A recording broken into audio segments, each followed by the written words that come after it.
Em arquitetura de computadores, o termo processamento é usado para designar todo o processo de execução efetiva de uma única instrução. Conforme já foi falado na unidade 5, quando falamos do princípio básico de funcionamento de uma UCP, existem alguns ciclos de trabalho para o processamento de uma instrução. Só para relembrar, os ciclos são busca de instrução, busca dos operandos, decodificação de instruções, execução e armazenamento de resultados. Associando as tarefas desenvolvidas em cada um dos ciclos aos eventos de cada conjunto de instruções, concluímos que, conforme o número de operandos e o modo de endereçamento usado, o processo leva tempos diferentes para cada instrução. O professor Rogério Rezende nos traz um exemplo na operação de adição na arquitetura pilha. Bom, então, existem diversos tipos de arquiteturas. Uma delas é a arquitetura pilha. O que é essa arquitetura pilha? O que quer dizer isso? Essas arquiteturas, elas definem a forma como os acessos são feitos à memória, como que os blocos lógicos trabalham, e, consequentemente, também isso impacta no tempo de uma determinada instrução ser executada.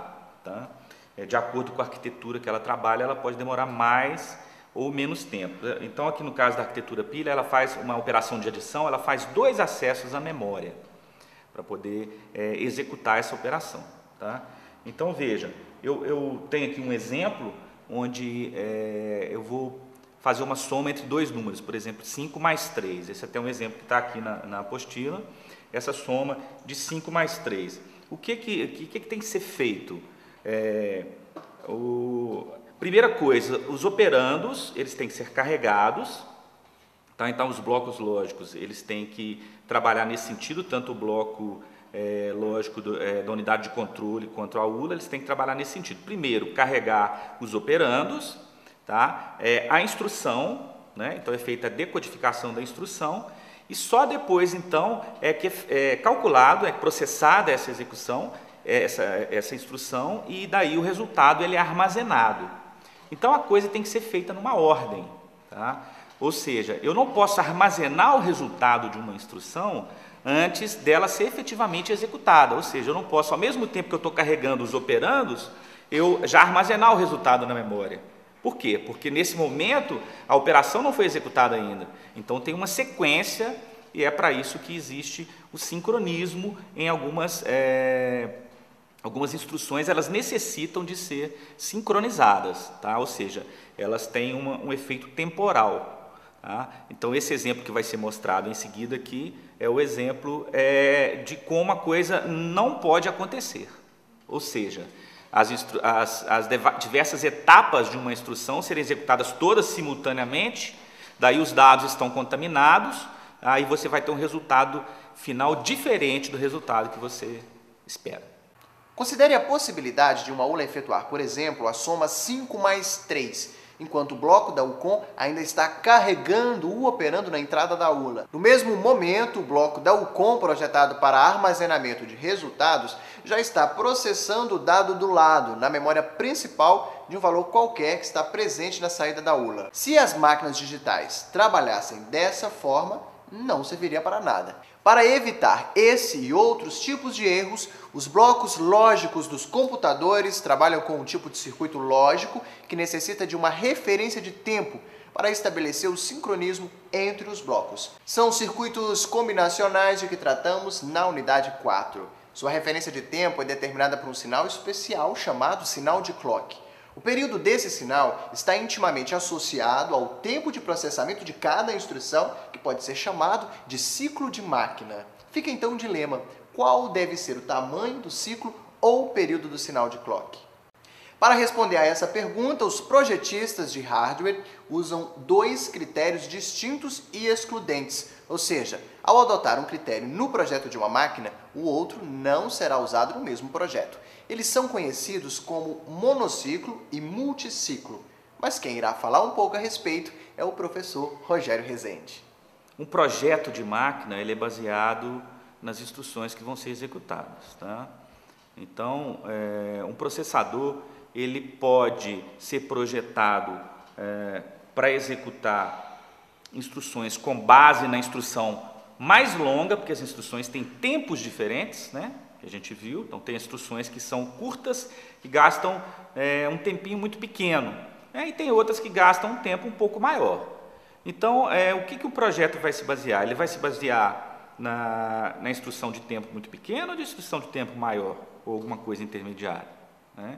Então, o monociclo, né, que é o primeiro que a gente está vendo aqui, ele se baseia na instrução de maior tempo. Então, do conjunto de instruções de um processador, existe aquela ou aquelas que são as mais demoradas, que demoram o tempo mais longo. Então, por exemplo, 1,25 nanosegundos. Esse é o tempo da instrução mais demorada de um determinado conjunto de instruções, tá? Então, veja, o monociclo, um projeto monociclo, como que ele trabalha? Ele considera o tempo da maior instrução, que nesse exemplo meu aqui foi 1,25 segundos, e ele estabelece que esse tempo vai ser o tempo de todas as instruções, tá? Ele vai ter um tempo único, né, que vai ser 1,25 para todas as instruções.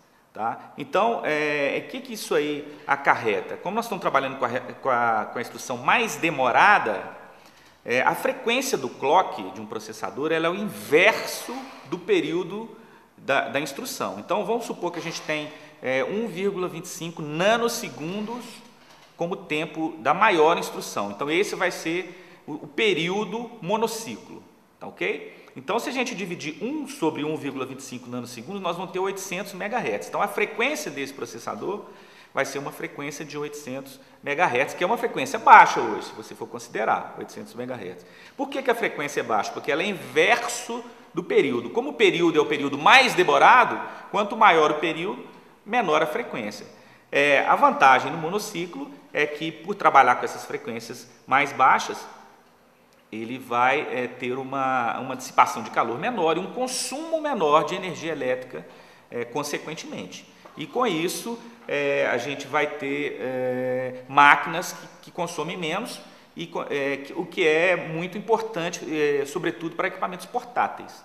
Então, nesse caso aí, a gente tem alguns exemplos, né, de processadores monociclo, que foram desenvolvidos e estão aí hoje equipando os nossos equipamentos portáteis. Então, esse aí é o exemplo do processador monociclo. O projeto multiciclo ele é o oposto do projeto monociclo, né? Então, dado um determinado conjunto de instruções, a gente tem instruções que gastam menor tempo e instruções que gastam maior tempo. O monociclo ele parte, então, como a gente viu, da instrução que gasta o maior tempo, da instrução mais demorada. E o multiciclo ele faz o contrário. O projeto parte da instrução menor em termos de tempo, que gasta menos tempo para ser executado, e o clock ele é estabelecido a partir desta instrução. Então, por exemplo, vamos supor que eu tenho uma instrução que gasta 0,3 nanosegundos. Essa é a instrução de menor tempo em um determinado processador. Tá? Então, vejam, eu tenho essa de 0,3 e tenho uma outra instrução mais demorada, que gasta, por exemplo, 1 nanosegundo. Então, se eu vou trabalhar com um período de 0,3, eu vou ter que ter 3,33 períodos para executar uma instrução de 1 nanosegundo, uma instrução mais demorada. Então, ela é o contrário, ele parte da instrução de menor tempo. Tá? Então, eu vou ter vários ciclos para uma execução mais demorada.